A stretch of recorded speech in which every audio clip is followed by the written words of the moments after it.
Assalamualaikum warahmatullahi wabarakatuh. Halo semuanya. Kali ini saya ingin membahas tentang pelanggaran etika profesi tenaga kesehatan.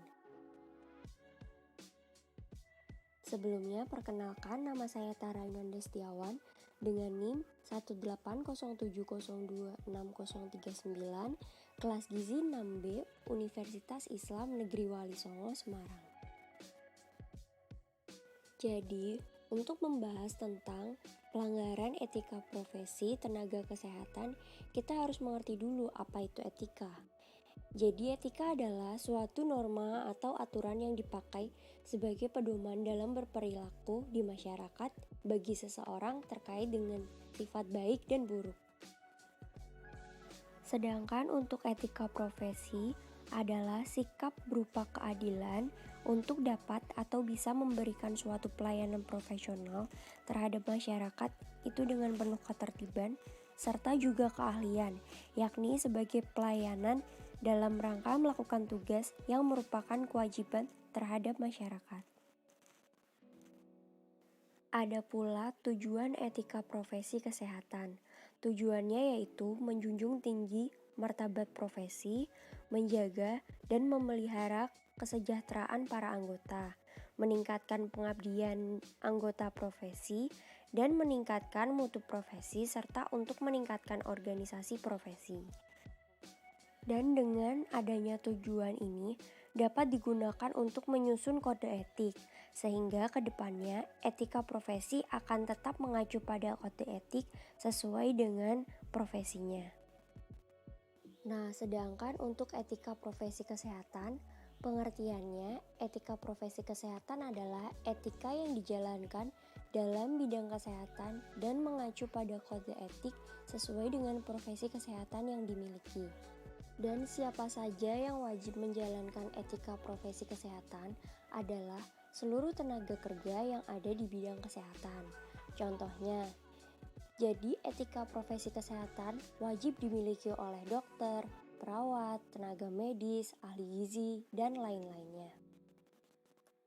Dan ada pula pelanggaran kode etik yang sering terjadi.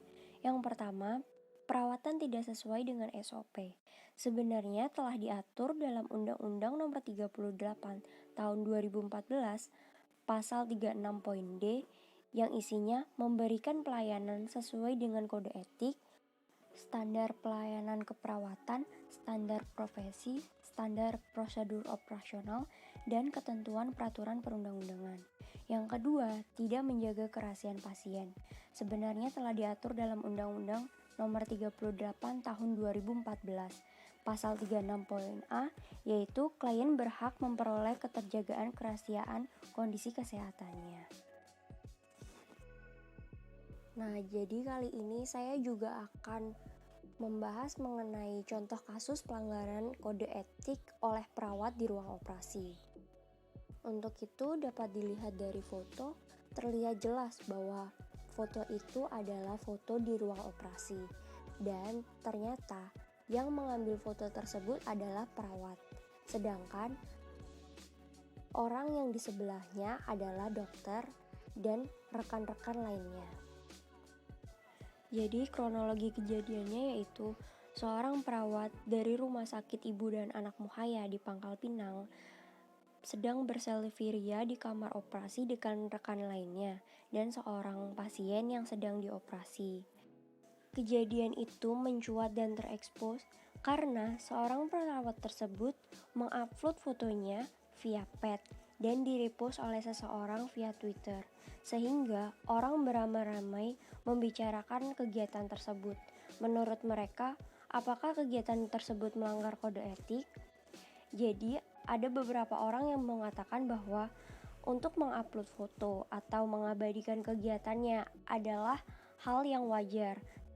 Namun menurut saya, tindakan tersebut adalah tindakan yang tidak profesional yang dilakukan oleh dokter dan perawat yang sedang menjalankan tugas di ruangan tersebut.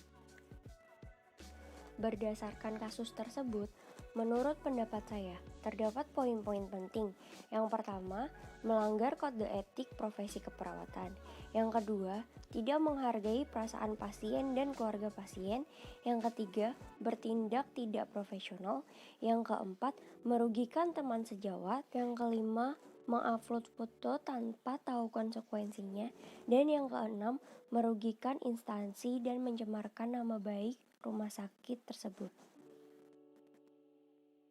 Dan saran saya untuk kenyamanan bersama, sebaiknya para dokter dan perawat tersebut melakukan poin-poin.